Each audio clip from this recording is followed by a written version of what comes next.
자, 다시 돌아왔습니다. 부동산 계획론 2주차 두 번째 시간입니다. 첫 번째 시간에서는 이제 도시화의 진행 단계에 대해서 설명을 드렸죠. 그래서 이제 도시화의 진행 단계를 그 집적의 이익과 집적의 불이익이라는 두 가지 가지고 이제 설명을 드렸습니다. 그래서 기억하셔야 될 거, 집적의 이익은 체감하며 증가한다. 집적의 불이익은 체증하며 증가한다라고 하는 거 꼭 기억하시고요. 그 이유에 대해서도 생각을 해보시면 좋을 듯 싶습니다. 그래서 집적의 이익 곡선, 집적의 불이익 곡선 그 둘 가지고 집적의 순이익이 가장 커지는 규모하고 그다음에 집적의 순이익이 0이 되는 규모 찾아내가지고 이제 그 집중적 도시와 분산적 도시와 그리고 역도시화 또는 탈도시화 현상 이 세 가지 진행 단계를 거쳐서 도시화가 이루어진다라고 하는 거 설명을 드렸습니다. 맨 마지막에 역도시화 또는 탈도시화라고 하는 것은 결국은 이제 인구 규모 B라고 하는 그러니까 집적의 순이익이 제로가 되는 그 규모 이상으로 도시의 규모가 커진다라고 하는 거는 좀 생각해 보기는 어렵습니다. 뭐 실제로 이제 그런 경우는 전 세계적으로 따져도 뭐 그렇게 정말 많지는 않을 듯 싶기는 합니다.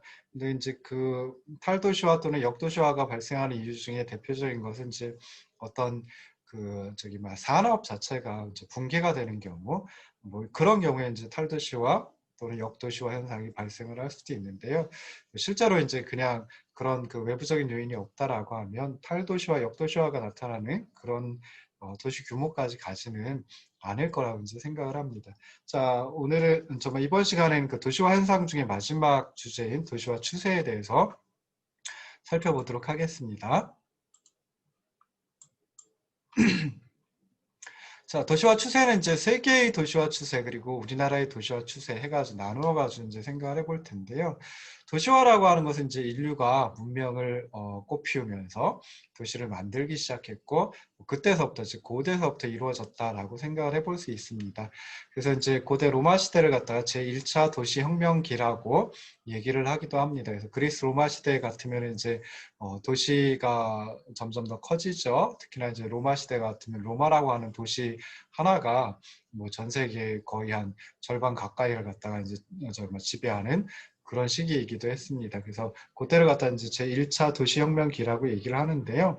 그럼에도 불구하고 오늘날과 같이 도시화가 본격적으로 이루어진 것은 이제 산업혁명이 일어난 18세기 이후다라고 생각을 해볼 수 있습니다. 그래서 산업혁명이 일어난 그 시기를 갖다가 이 도시학 또는 도시계획학, 도시공학에서는 제2차 도시혁명기라고 보통 부르고 있습니다. 그래서 18세기 이후에 산업혁명이 일어나고 그때 이제 제2차 도시혁명기인데 그때서부터 이제 지금과 같은 도시화가 본격적으로 이루어졌다라고 생각을 하시면 좋을 듯 싶습니다. 그래서 18세기 중반 이후에 즉 산업혁명이 일어나고 난 다음에는 도시 인구의 성장 속도가 전 세계 인구의 성장 속도, 즉 다시 말해서 도시의 인구 증가율이 전 세계의 인구 증가율보다 더 커졌다라고 생각을 해볼 수 있습니다. 그래서 보시면은 전 세계 인구 중 그 10만 명 이상의 도시에 거주하는 도시 인구의 비율이 1800년대에는 1.7%, 1800년에 1.7% 정도였는데요. 1850년,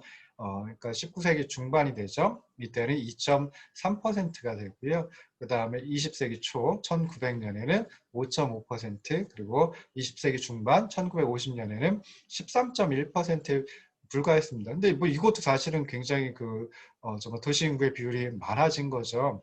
상대적으로 농촌 인구의 비율은 점점 더 줄어들고 도시 인구의 비율은 점점 더 커지는 그런 시기였습니다. 근데 그 이후에 이제 그 제2차 세계 대전이 끝난 다음에 주로 이제 베이비 붐 세대라고 불리우는 그런 세대는 이제 그 2차 세계대전 끝나고 난 다음에는 이제 많이 이렇게 망가졌으니까요. 그래서 이제 개발 열기가, 개발 붐이 발생을 했고요. 그리고 또 이제 하나가 사람들이 이제 평화의 시대가 됐으니까 아이를 많이 낳게 되었습니다. 그래서 베이비 붐이 이제 발생을 했는데 그게 이제 1950년대죠. 그래서 그 1950년대를 전환점으로 해가지고 도시 인구는 굉장히 급속히 증가하였다라고 생각을 해볼 수 있습니다. 베이비붐 세대 같으면 이제 미국에서는 46년에서 65년까지를 베이비붐 세대라고 하고요. 우리나라 같으면 이제 이것도 뭐 두 단계로 나눠서 또 보기도 하는데, 우리나라는 55년에서 63년까지를 갖다가 베이비붐 세대이다라고, 55년에서 63년에 태어난 사이에 태어난 사람들을 베이비붐 세대라고 이제 얘기를 합니다. 우리나라는 이제 한국 전쟁이라고 하는 6.25 전쟁이라고 하는 동족 상잔의 비극을 한 번 더 겪었죠. 그래서 그 이후인 55년에서 63년까지를 갖다 의미를 하는데요. 자, 이런 그 베이비붐 세대 같으면은 실제로 이제 경제가 지속적으로 성장을 하기 시작했고요. 그러다 보니까 풍요해졌고요. 그다음에 뭐 우리나라뿐만 아니라 세계적으로 이제 교육 수준 또는 교육열이 높아지기 시작했습니다. 그리고 또 하나 생각해 볼 수 있는 것은, 이렇게 이제 소득 수준도 높아지고 교육 수준도 높아지고 하다 보니까 여러 가지 문화, 여러 가지 철학, 여러 가지 사상들 뭐 이런 것들이 이제 꽃피우기 시작했고요. 문화 운동 같은 것도 이제 일어나기 시작을 했습니다. 그래서 그런 시대가 이제 1950년대이다라고 생각을 해볼 수 있는데요. 그 1950년대를 전환점으로 해서 도시 인구가 굉장히 크게 증가하였다라고 생각해 볼 수 있습니다. 그래서 도시 인구 비율, 아까 말씀드렸던 10만 명 이상의 도시에 거주하는 도시 인구의 비율이 70년에 24%가 되고요. 1980년에는 40%가 된 거예요. 1994년에 44.8%로 증가했고요. 뭐 지금은 절반 이상이 도시 지역에 거주한다라고 생각해 볼 수 있겠죠. 그리고 2025년에는 추정키로는 도시 인구의 비율이 60%에 이를 것이다 라고 추정을 하고 있습니다. 여기서 도시는 이제 10만 명 이상의 도시를 갖다가 의미를 합니다. 이렇게 세계적인 도시화의 주요 특징 생각해보면 한 3가지 정도로 요약해서 생각을 해볼 수 있습니다. 그래서 첫 번째, 선진국의 도시화는 주로 농촌 인구가 도시로 이동해가지고 발생을 했는데, 그러다 보니까 비교적 좀 점진적으로 이루어졌습니다. 그러니까 도시화 기간이라고 하는 게 굉장히 좀 길다라고 생각을 해볼 수 있죠. 근데 개발도상국 같으면은 이제 도시화가 농촌 인구의 유입과 함께 도시 인구가 도시 인구의 자연 증가율이 높아가지고 상대적으로 급속히 이루어졌다라고 하는 게 첫 번째 특징입니다. 그래서 선진국의 도시화는 비교적 점진적으로 이루어졌는데, 개발도상국의 도시화는 상대적으로 급속히 이루어졌다라고 하는 거, 첫 번째 이제 특징으로 생각해 볼 수 있습니다. 두 번째 특징은 19세기 후반부터는 선진국을 중심으로 해가지고 도시화가 집중적으로 이루어졌는데요.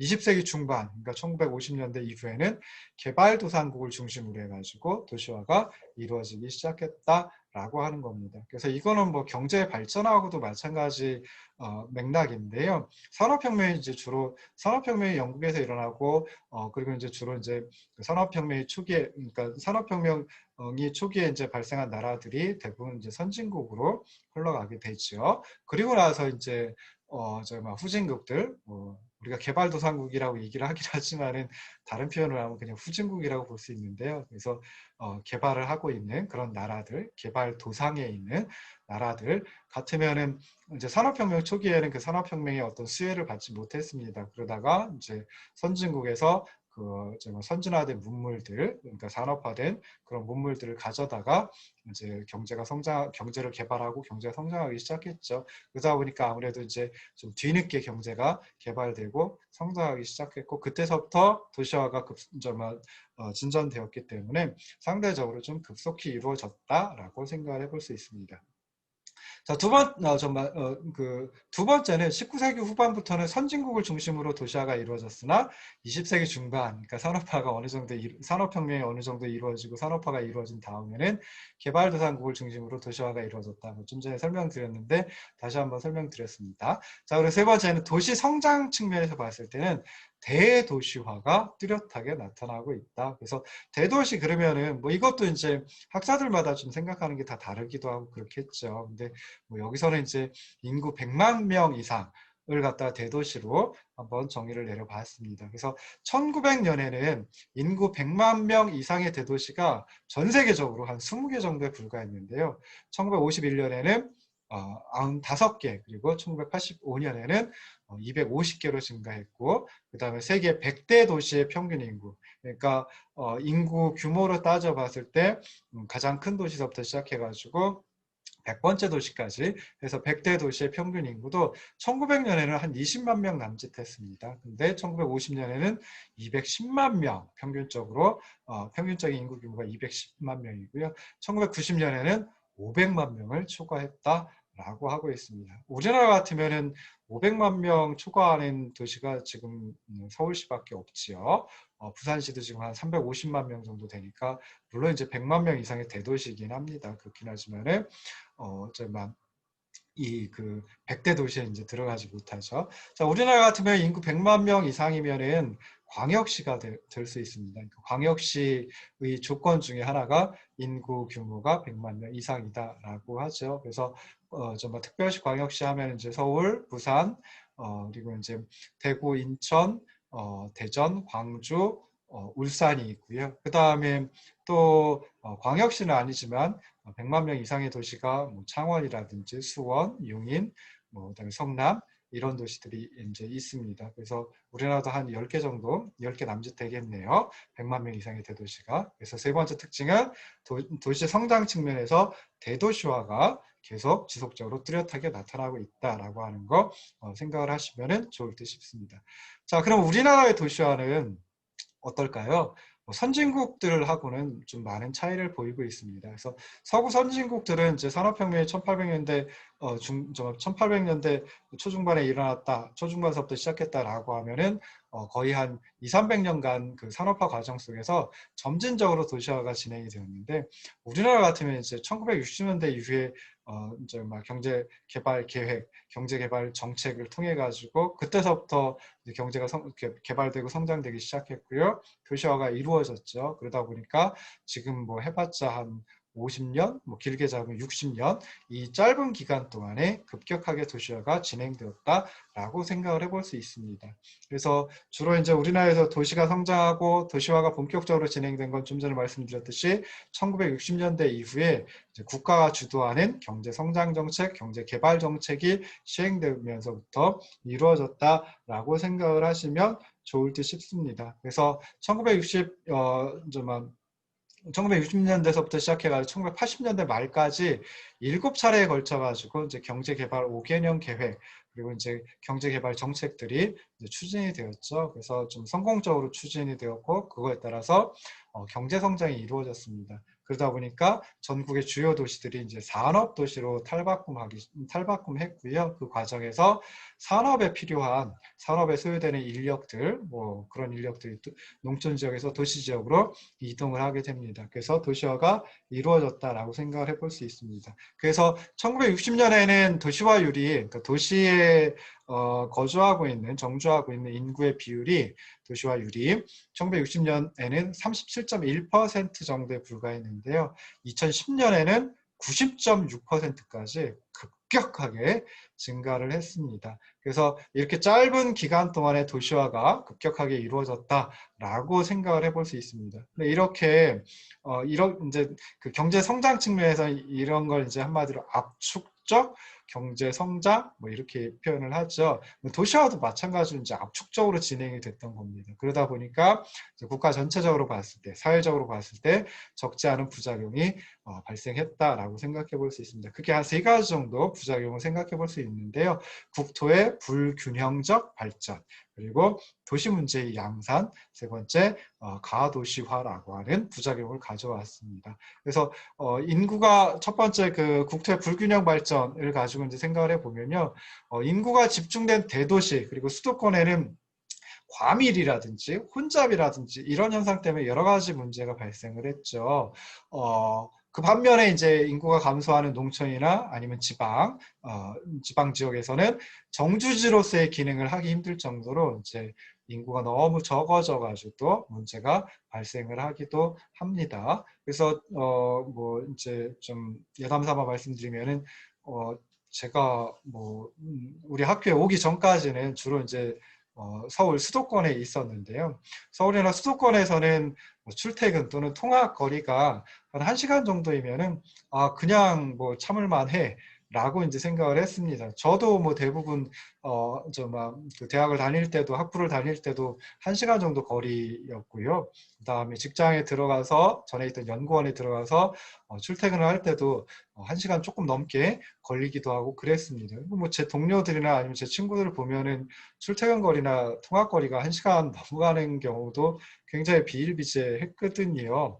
근데 이제 우리 학교에 오고 난 다음에는 학생들한테 물어보니까 통학거리가 1시간인 친구들은 학생들은 많지 않더라고요. 그리고 한 40분 정도 되면은 뭐 참을만 하다, 다질만 하다, 뭐 그렇게 얘기를 하더라고요. 그래서 이게 수도권하고 저기 막 정말 지방하고는 좀 차이가 있구나라고 하는 걸 이제 생각을 했습니다. 그러니까 당연히 대도시나 수도권에서는 이제 인구가 과밀하고 그다음에 교통이 혼잡하고 하는 것 때문에 여러 가지 문제가 발생을 한다라고 생각을 해볼 수 있고요.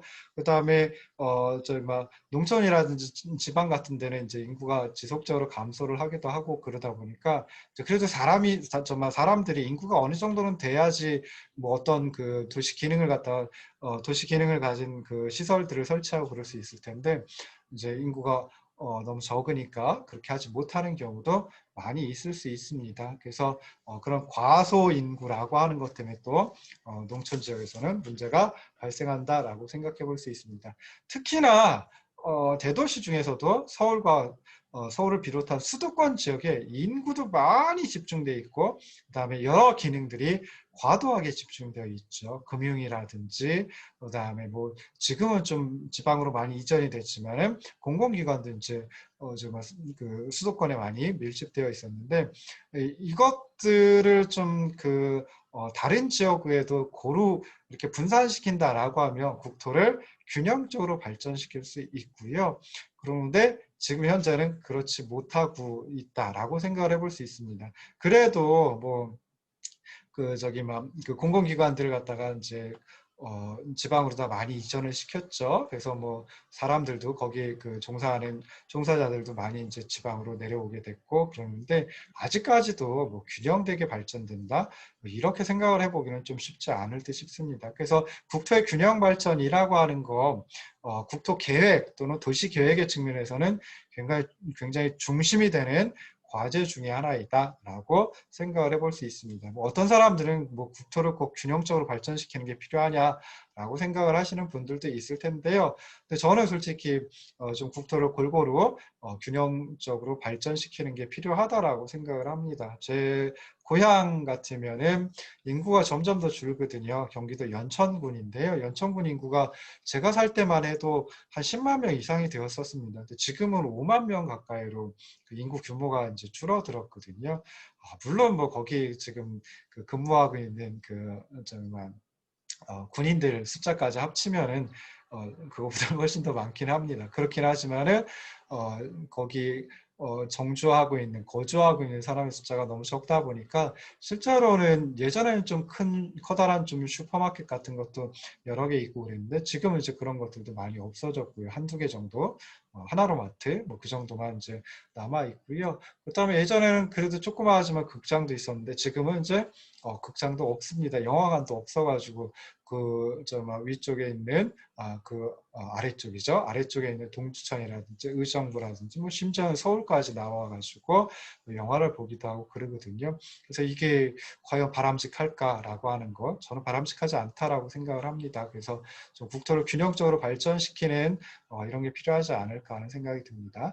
두 번째는 이제 도시 문제의 양산입니다. 그래서 급격한 도시화가 이루어지다 보니까 이제 도시의 기반 시설 그리고 공공 시설들이 부족하고요. 교통 혼잡, 대기 오염, 도시적 재해, 그리고 획일화와 몰 개성화, 무분별한 개발에 따른 쾌적성 상실 저하, 공동체 의식의 저하, 소득 격차, 도시 빈민 등의 문제를 양산하였다라고 생각을 해볼 수 있습니다. 그래서 그 교통혼잡, 뭐 대기오염, 뭐 이런 것들은 뭐 그냥 흔히 생각해 볼 수 있는 거고요.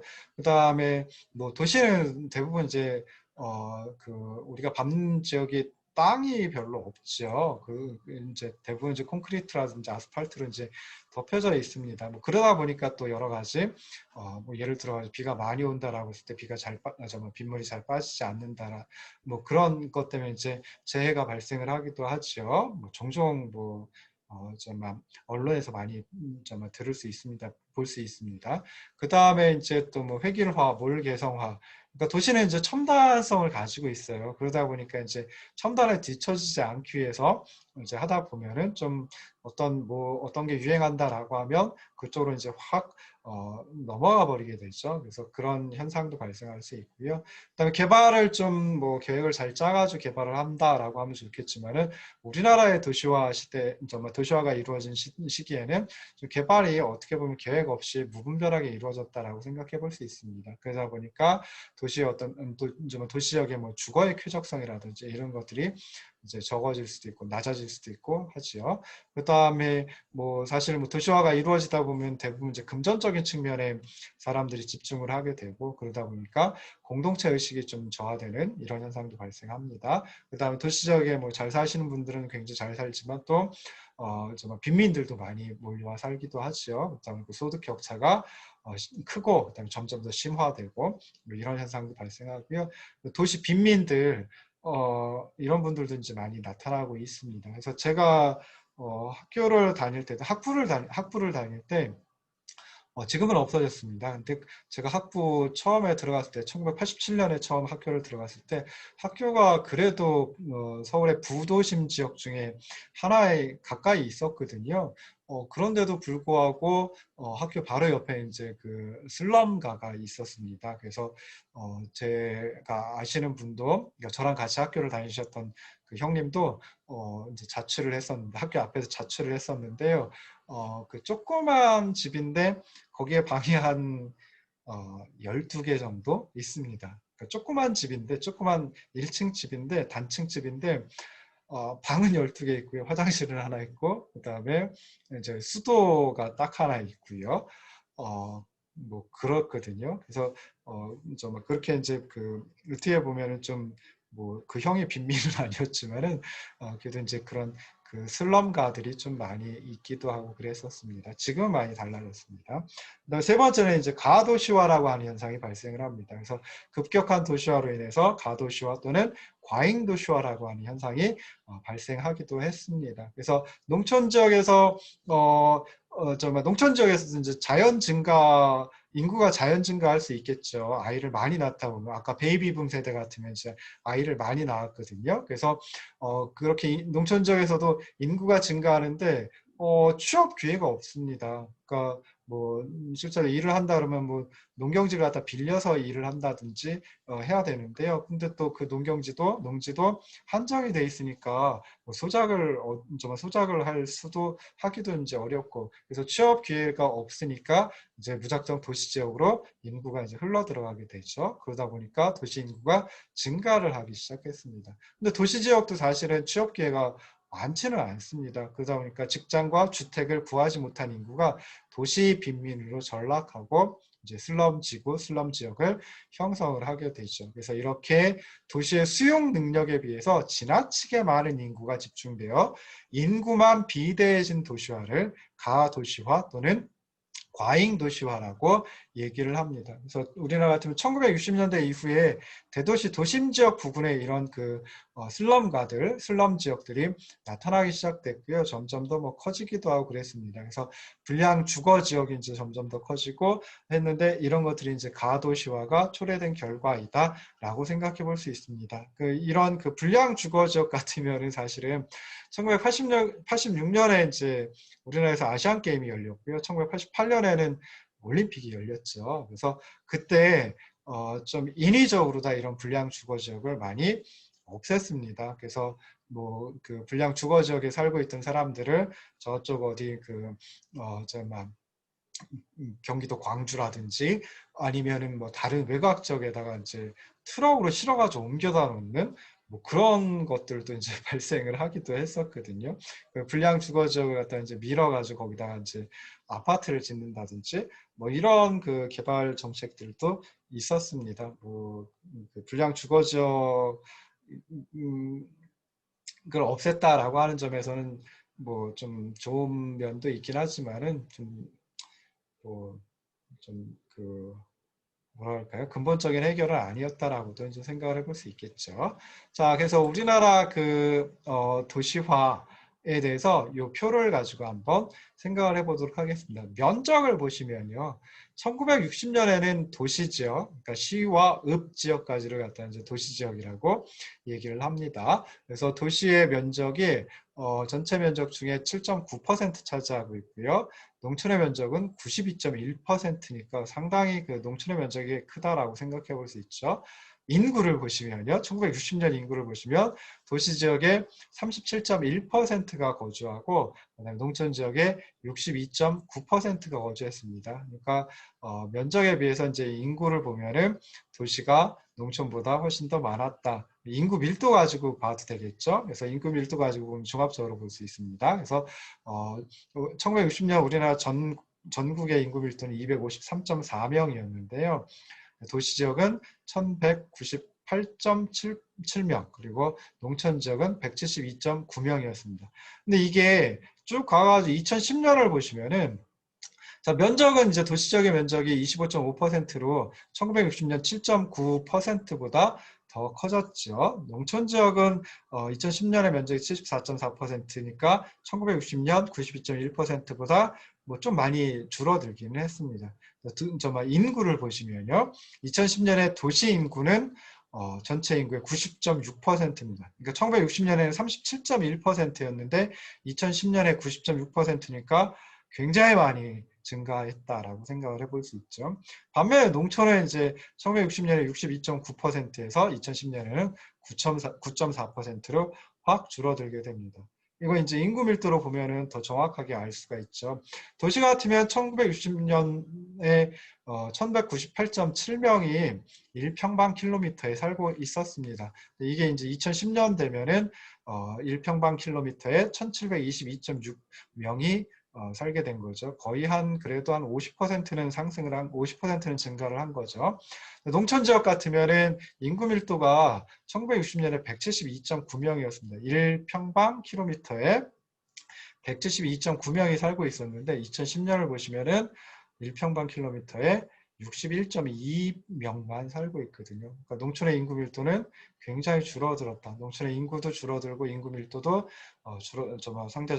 상대적으로가 아니라 절대적으로도 줄어들었다라고 하는 걸 생각을 해볼 수 있습니다. 그래서 이렇게 보면은 우리나라의 그 도시화 아까 뭐 개발도상국의 도시화는 막 급속하게 이루어졌다라고 했는데 우리나라도 한 5, 60년 동안에 도시화가 급속하게 이루어졌다라고 하는 걸 이 표 가지고 이제 생각을 해볼 수 있습니다. 그리고 다시 정리해서 말씀드리면은 아까도 말씀드렸듯이 이렇게 급속하게 우리나라에서 도시화가 이루어지다 보니까 세 가지 문제점, 국토의 불균형 발전, 그다음에 도시 문제의 양산, 가도시화 현상이라고 하는 게 나타났다라고 하는 것도 생각을 해보시면은 좋을 듯 싶습니다. 자, 사실 부산에 그러니까 우리 학교에 내려와서 보니까 부산 지역에도 이런 슬럼가들이 많이 있더라고요. 서울 같으면은 아까도 말씀드렸듯이 아시안 게임하고 올림픽 거치면서 이런 슬럼 지역을 갖다 많이 이제 없앴습니다. 그러니까 대규모 슬럼 지역은 거의 대부분 없앴다라고 이제 생각을 해볼 수 있습니다. 그게 반드시 좋은 거냐? 저는 사실 잘 모르겠어요. 그렇긴 한데 부산 지역에 와서 보니까 이제 그런 불량 주거 지역 이라고 하는 것들이 조금 그래도 꽤 많이 눈에 보이긴 하더라고요. 그래서 이런 것들을 좀 어떻게 하면은 좀 불량하지 않고 우량한 주거 지역으로 바꿀 수 있을런지 이런 것들도 좀 도시계획 또는 부동산 계획의 측면에서 조금 이제 고민해 볼 필요가 있지 않을까 하는 생각을 하고 있습니다. 자, 잠깐 쉬었다가 다시 돌아오도록 하겠습니다.